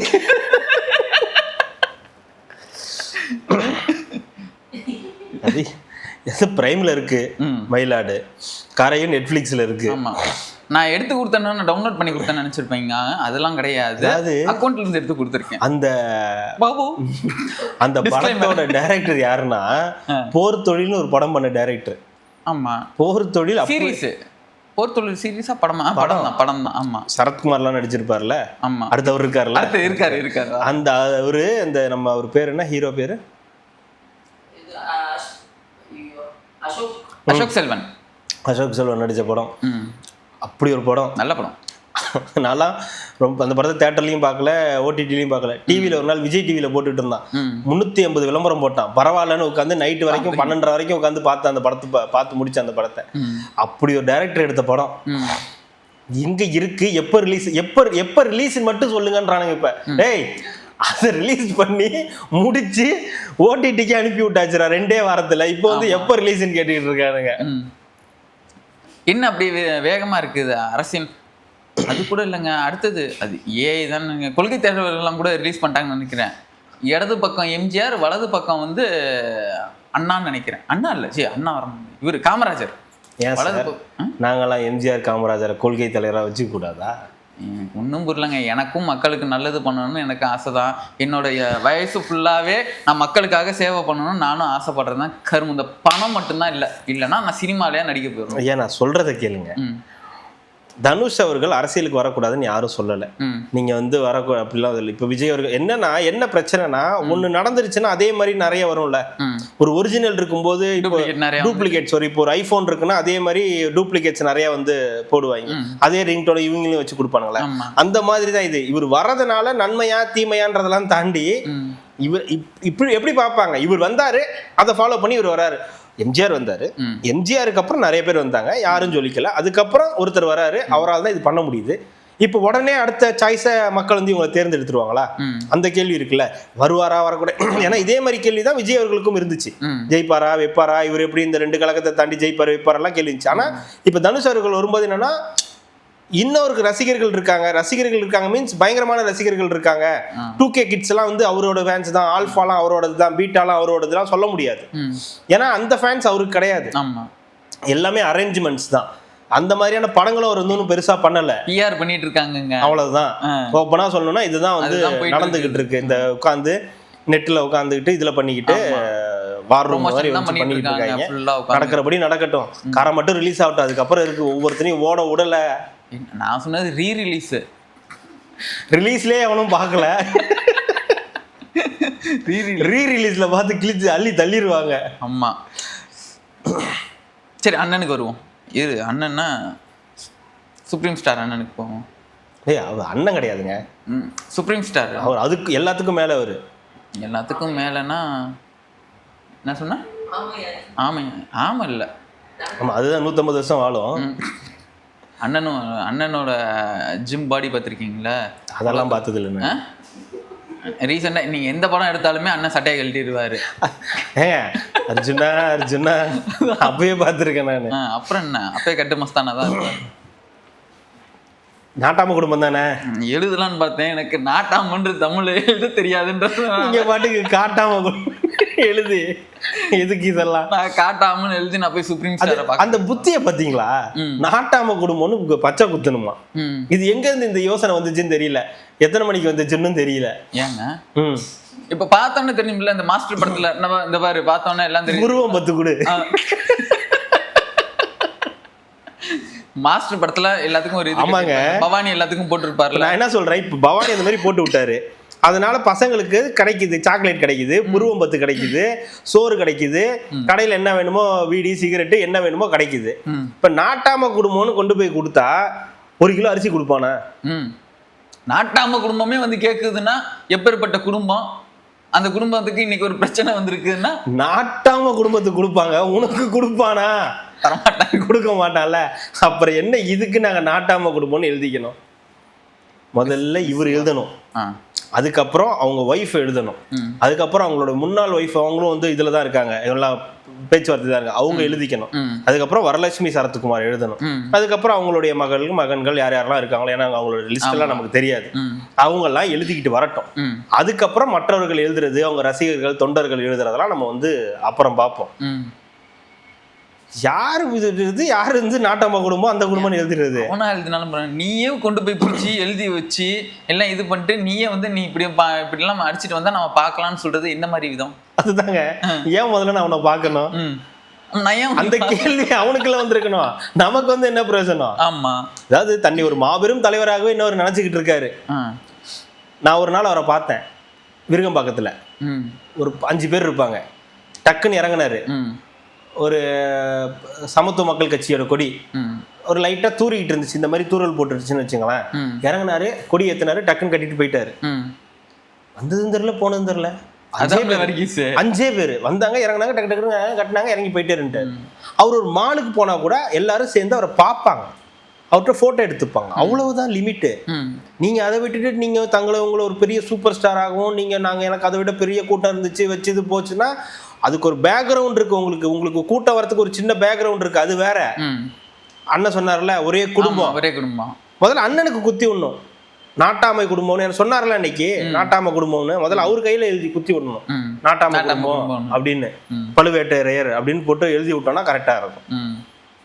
நாட்டாம குடும்பம் அந்த குடும்பம்னு உட்காந்து எந்த கற்காலத்துக்கு தான் கூட்டிட்டு போயிட்டு இருக்காங்க. உண்மையாவே எனக்கு புரியல என்ன நடக்குதுன்னே ஒன்றும் புரியல. வேற என்னென்னலாம் கொண்டு வந்து பண்ண வைக்க போறாங்க, ட்ரெண்ட் ஆக்கிடுவாங்க. அதையும் 10 பேர் சேர்ந்து பச்சை குத்தி இந்த பாருங்க இப்பெல்லாம் இருக்குது, எங்க குடும்பத்துக்காக நான் இதெல்லாம் பண்றேன்னு சொல்லிட்டு அதை பார்த்து இன்னொரு அவரு வேணா ட்ரோல் ஆவாரே தவிர அது ட்ரெண்ட் ஆகாது, எடுத்து போட மாட்டாங்க. இனி டாட்டூ சாரி பச்சை குத்துற இடமா டாட்டூவும் கிடையாது, அது எந்த இடத்துலையும் நாட்டாமை குத்தப்படாதுன்னு எழுதி போட்டுருங்க. ஏங்க நான் எதுவும் தப்பாலாம் சொல்ல, நீங்க சிரிச்சு ஏதாவது டபுள் மீனிங்ல கொண்டு போய் நான்லாம் இல்ல, நீங்க என்ன ஏதோ டபுள் மீனிங் பேசுற மாதிரியே கொண்டு வந்துகிட்டு இருக்கீங்க, நான் அப்படிலாம் பேசல. சரி ஓகே, அப்ப அண்ணனுக்கு போயிடலாம். நான் கொஞ்சம் தான் பார்த்தேன், நானும் ரொம்ப நாளா அந்த வீடியோவை இந்த வீடியோவை சவுக்கு சங்கர் அவர்கள் பேசின வீடியோ வந்து பார்த்தேன். எனக்கு ரொம்ப நாளாவே அந்த டவுட் எல்லாமே இருந்துகிட்டே இருந்துச்சு. அண்ணனோட பென்ஸ் காரு, அண்ணனோட வீடு மேலலாம் எனக்கு ஒரு கண்ணு இருந்துகிட்டே இருந்துச்சு. ஸோ அதனால உங்களுக்கு மட்டுமா எல்லாத்துக்கும் எத்தனை லட்சம் வாடகை? 3 லட்சம், 3.5 லட்சம், 3.5 லட்சம் வாடகை. ஏழை தாயின் மகன். ஒரு எளிய பொண்ணு. அண்ணனோட இன்டர்வியூ ஏதோ ஒன்று இப்போ ட்ரெண்ட் பண்ணிட்டு இருக்காங்க போல இருக்கு. பொய் சொல்லுவீங்களா? நான் சொல்லாத பொய்யா? அண்ணன் பேசுறது எல்லாமே பொய் தான்றது எல்லாருக்கும் தெரிஞ்ச விஷயம்தான். கேலண்டர் 15 ரூபான்னு கொடுத்து. ஆமா, இப்போ சவுக்கு அவர் வந்து இந்த வீடியோ போட்டுக்காரு. அதுல கடைசி 5 நிமிஷம் வந்து அவருக்காக வந்து 5-6 நிமிஷம் அவருக்காக வந்து ஒதுக்கிட்டாரு. இந்த பரிசு யார் கொடுத்தது, இந்த பென்ஸ் கார் வந்து எப்படி வந்துச்சு, இதுக்கு முன்னாடி என்ன கார் வச்சிருந்தாரு, இந்த வீட்டு வாடகை என்ன, அந்த வீடு பக்கத்துல உள்ள இடத்தோடைய 4 கோடி ரூபாய் இடம் இது, அது யாரு, அதுக்கு யாரெல்லாம் வந்து இது கையெழுத்து போட்டிருக்காங்க வச்சிருக்காங்கன்னு சில விஷயங்கள்லாம் பேசியிருக்காரு. அதோட உண்மை தன்மைன்றதெல்லாம் அதெல்லாம் நீங்க பாத்துக்கங்க. அது பட் ஆனா எல்லாருக்கும் ஒரு டவுட் இருந்துச்சுல்ல, என்ன வீடு, என்ன கதை, இடம் யாருது, என்ன நடக்குது, வண்டி யாருதுன்னு எல்லாமே இப்போ வந்து கிட்டத்தட்ட வெட்ட வெளிச்சத்துக்கு வந்து வர ஆரம்பிக்குது. ஒட்டுமொத்தமா மக்களுடைய நம்பிக்கையை கொஞ்சம் கொஞ்சம் கொஞ்சம் கொஞ்சமா வந்து இழந்துகிட்டே வந்து வந்துகிட்டு இருக்காரு. நம்ம சவுக்கு சங்கருக்கு முன்னாடியே சொன்னோம், நம்மளே வந்து பேசணும், அவருக்கு 1 hour வீடியோ நம்ம தான் அந்த போட்டோம்ல, அதுலயே சொன்னோம், மக்களை நீ என்னைக்கு பைத்தியக்காரன்னு சொல்றியோ, மக்களை நீ என்னைக்கு வந்து ஓட்டு போடுறதுக்கு எதிராக நீ வந்து யாருக்கு உனக்கு ஓட்டு போடணும்னா திட்டுறியோ, அன்னைக்கே நீ மக்கள்கிட்ட அந்த நம்பிக்கையை டோட்டலாவே வந்து இழந்துருவேன். அதான் இன்னைக்கு நடந்துகிட்டு இருக்குது. அவர் மட்டும் இல்ல, அவர் கூட இருக்கிறவங்களும் சேர்ந்து பண்ணக்கூடிய வேலைகள். அவங்களுக்கு இப்ப இந்த கொள்கை, கோட்பாடு, தமிழ் தேசியம் எதுவுமே கிடையாதுங்க. அவங்கள்ட்ட அந்த எந்த எண்ணமும் கிடையாது. அதை பத்தி பேசணும், அதை வந்து இது பண்ணணும், வெளிக்கொண்டு வரணும்ன்றதெல்லாம் அவங்களுக்கு கிடையாது. அவங்கள பொறுத்த வரைக்கும் இப்ப இந்த ஆட்சி நடக்குது, இந்த ஆட்சி நடக்கக்கூடாது, இதுக்கு காரணம் விஜய் வந்து நம்ம டார்கெட் பண்ணணும், அதுக்கு நம்ம பக்கம் பக்கமா வசனம் பேசணும். இப்பெல்லாம் வந்து பிரஸ் மீட் பண்ண மாட்டேன்னு சொல்லிட்டாரு. ஏன்னா இப்ப பிரஸ் மீட் பண்ணா ஒரு மாபெரும் தலைவரா மாறிடுவார்ல, எல்லாரும் போயிட்டு. என்ன இப்போ 2 நாளைக்கு ஒரு தடவை வந்து கூட்டம் கூட்டிகிட்டே இருக்கீங்களே, எப்படி இதுக்கு எது நிதி வருது? அது வரும், தருவாங்கல்ல, அங்க இருந்து அவன் தருவான்ல, இங்க இருந்து இவன் தருவான்ல, இந்த மாதிரிதான். அதனாலதான் கூட்டம் கூட்டிட்டு இருக்கீங்க. சொந்த காசை போட்டு கூட்டம் கூட்டுற அளவுக்கு நாங்க ஒன்றும் பைத்தியக்காரனும் கிடையாது. எவனொருத்தன் வருவான், அவன் தலையில மிளகா அரைச்சிட்டு போயிடுவோம், தபலா வாசிக்கிறதெல்லாம் நாங்கெல்லாம் கரெக்டா பண்ணுவோம். அப்படி பண்ணி எடுத்துட்டு வந்து ஒரு மீட்டிங்கை போட்டு அண்ணன் அதில் விறுவிறுக்க பயங்கரமா ஒரு 150 வசனங்கள் வந்து பேசிடுவாரு. பேசினதுக்கு அப்புறம் அதை எடுத்து இந்த இவங்கெல்லாம் உட்காந்து ஃபயர் விட்டு இருப்பாங்க. மக்கள் வந்து ஜம்முன்னு பார்த்துட்டு இருக்காங்க. இப்போ அவங்க வழக்கறிஞர் டீம் நம்ம கரூருக்கு இது அந்த கூட்ட நெரிசல இருந்தவங்களுக்கு போய் வெண்டுட்டோம், குறி வச்சா இற விழாதுன்னா வீடியோ எடுத்து போட்டுக்கிட்டே ஒரு வாரத்துக்கு லைம் லைட்ல இருந்தாரு. இப்போ போவாரா? அண்ணன் மேல நீ அவதூறா வந்து இது போடுறான்னு சவுக்கு சங்கர் அவர்கள் மேல வந்து வழக்கு போடுங்க. போடுவாங்க. அவ்வளவு தைரியம் இருந்தா நீங்க போடுங்களேன். போடுவாங்கங்க, கண்டிப்பா போடுவாங்க. ஏங்க எவன் வீட்டு காசுங்க, நானா போய் நிக்க போறேன்? எவனோர்தான் வழக்கு போட போறான், அதுக்கு அவர் போறாரு. அது அப்புறம் பாத்துக்கலாம். அண்ணன் எவ்வளவு விஷயத்துல மாட்டிருக்காரு, புதுசா மாட்டுறதுக்கு என்ன இருக்கு? அப்ப மாட்டினது வேற, இப்ப வேற மாதிரி விஷயத்துல மாட்டிட்டாரு. ஏங்க அப்பவே மாட்டிட்டேன், இப்ப எனக்கு எங்க எதுவுமே தெரியாதப்ப மாட்டும் போய் நான் கவலைப்படல. இப்ப என்னை பத்தி எல்லாருக்கும் தெரியும், நான் யாருன்றது இந்த உலகத்துக்கு தெரியும், நான் என்னெல்லாம் பண்ணிட்டு இருக்கேன்றது இந்த உலகத்துக்கு தெரியணும் போது இப்ப மாற்றத்துல என்ன இருக்கு? ஒன்றும் கிடையாது. ஆனா நிறைய அரசாங்க பணம்லாம் வச்சு வெளிநாட்டு பணம் எல்லாமே அண்ணனுக்கு வந்துகிட்டே இருக்குது. அது ஏதோ ஒரு ரூபத்துல வந்துருக்கு. இது வந்து மானிட்டரும் பண்ணிட்டு இருக்காங்க. அது ஒரு அப்படின்னு ஒரு பேச்சுகள், ஒரு பேச்சு ஒரு பக்கம் இருக்கட்டும். அது நம்ம அந்த பக்கம் வதந்தி 2க்கு போக வேண்டாம். வதந்தி 1 நம்ம இன்னும் பார்க்கல, வதந்தி 2க்கு அப்புறம் போவோம். நம்ம எதுக்கு நம்ம வதந்தி 2க்கு மார்க்கெட்டிங் பண்ணிட்டு இருக்கோம்? இன்னொரு எபிசோட் கூட பார்க்கல.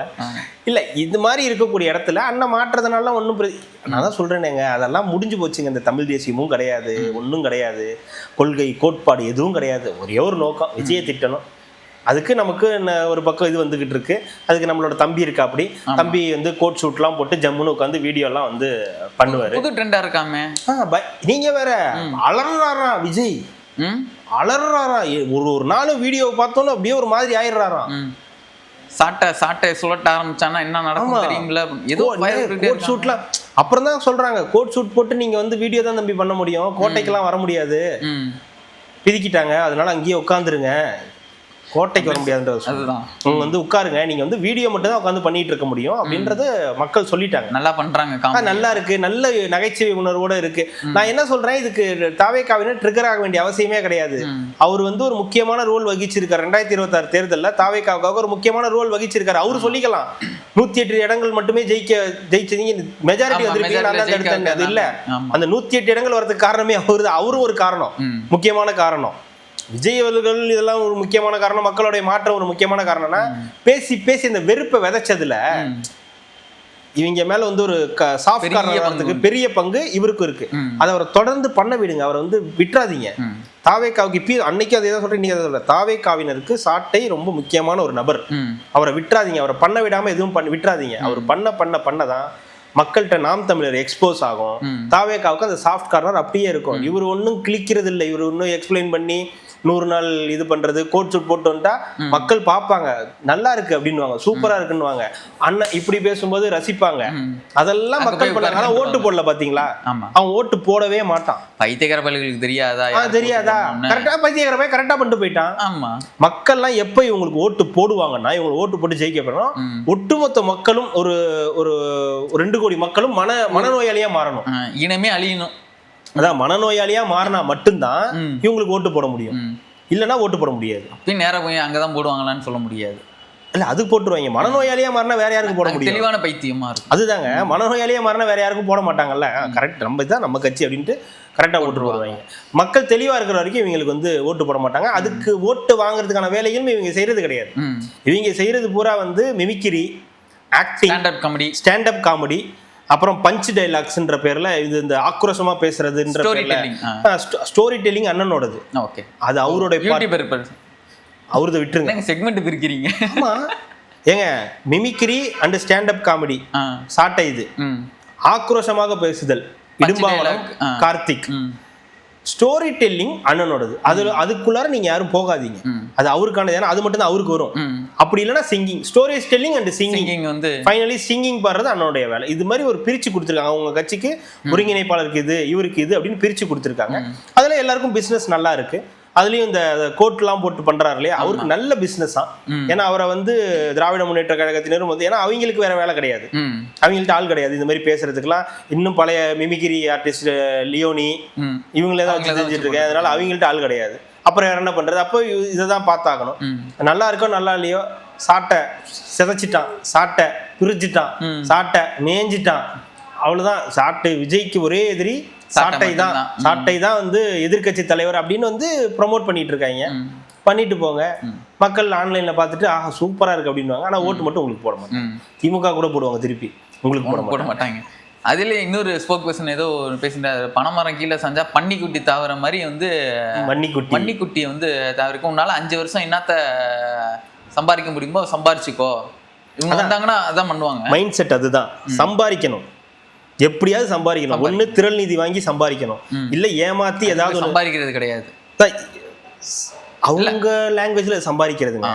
வேலை இப்போ நீங்களாம் வேலைக்கு வந்து தானே சம்பளம் வாங்க, நான் வேலைக்கு வந்து சம்பளம் வாங்குறேன். தம்பி வேலைக்கு போகாம எப்படி சொகுசாக வாழ்தல், வேலைக்கு போகாம மக்கள் பணத்துல எப்படி வாழ்றது, எப்படி வந்து அடுத்தவங்க காசு ஆட்டையை போடுறது, ஆடம்பரமாக சொகுசா வாழ்றது, அப்புறம் இந்த இதை வச்சு எப்படி வீடியோஸ் போடுறது, அந்த திறமை இருக்குல்ல நம்மள்ட்ட தான். ஸ்டோரி டெல்லிங் இருக்கு, மிமிக்ரி இருக்கு, ஸ்டாண்டப் காமெடி இருக்கு. ஸோ இதை வச்சு நம்ம எப்படி மெருகேற்றி மக்கள் கிட்ட நம்ம வந்து சம்பாதிக்க முடியும். இப்போ வியூவர்ஸா பாக்குறதுனால காசு வருது, அது ஒரு பக்கம் அது இல்லாம அது போடுறதுக்கு வருமானம் இன்னொரு பக்கத்துல இருந்து கொடுக்குறாங்க. ஸோ அதுக்கப்புறம் நம்ம ஏன் தேர்தலில் நிக்கணும், ஜெயிக்கணும், சம்பாதிக்கணும், மக்களுக்கு ஏன் மக்களுக்கு நல்லா சேர்ந்து வரப்போகுது. ஒரு இன்ஸ்பிரேஷனா ஏன் எடுத்து எல்லாருமே பண்ண மாட்டேங்கிறாங்க? இந்த நிதி வாங்குறது, மக்களோட பணத்துல வந்து ஒரு புக்கா ஏதாவது போட்டு கொடுத்தா கூட நல்லா இருக்கும். எல்லாரும் சம்பாதிக்க ஆரம்பிச்சா அப்புறம் எங்களுக்கு அடி வாங்காதா? இப்போ அதான் சொல்லிச்சோமே, அந்த ஃபார்முலாவே அதான். அதனாலதானே நாங்க விஜய் வர விட மாட்டோம், விஜயகாந்த் வர விட மாட்டோம், ரஜினிகாந்த் வர விட மாட்டோம். இப்ப தனுஷ் வந்தா தனுஷையே அடிக்கிறோம் நாங்க. இல்லையே ஃபயர் விட்டு. ஆமா ஆமா, அப்ப விடுவீங்கடா, இப்ப கொஞ்ச நாள் விடுவீங்க. தம்பி தனுஷ் ஹாலிவுட் வரைக்கும் போயிட்டு வந்தவன்டா என் தம்பின்னு வாங்க. கட்சி ஆரம்பிச்சு அவர் என்னோட கொள்கை தலைவர் எம்ஜிஆர் பெரியார்னு சொன்னா என்ன பண்ணுவீங்க? அடிக்க தம்பி தனுஷ் கொஞ்சம் வேகமா அடிச்சதுன்னா இந்த மாதிரிதான் ஆகும். காத்து கொஞ்சம் வேகமா அடிச்சதுன்னா பறந்துருவேன் பாத்துக்க. ஆனா அண்ணன் அப்படி கிடையாது.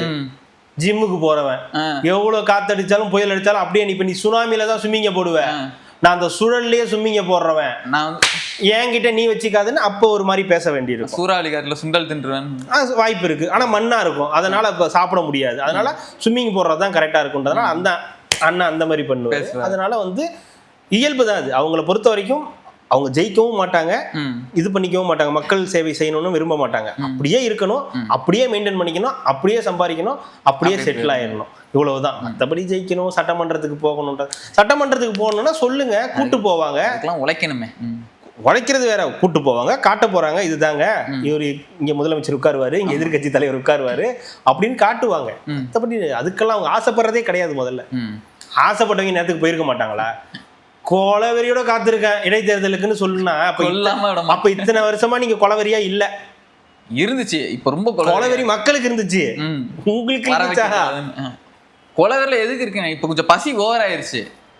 என்ன திடீர்னு இந்த திடீர் பசி, கொஞ்சம் பசி ஓவர் ஆயிருச்சு. அது இப்ப பாத்துட்டேன்ல, கொஞ்சம் பென்சி கின்சின்னு பாத்துட்டேன்ல, அது இப்போ ஒரு மாதிரி இன்னும் அடுத்த லெவல் எப்படி இருக்குன்னு பார்க்கணும்னு எனக்கு இப்போ தோண ஆரம்பிச்சிருச்சு. ஓகே, கண்டிப்பாங்க கார்த்திக். நான் தொடர்ந்து நாளைக்கு என்ன நிகழ்வுகள் நடக்குன்னு நாளைக்கு பேசுவோம். மிக்க நன்றி. மகிழ்ச்சி.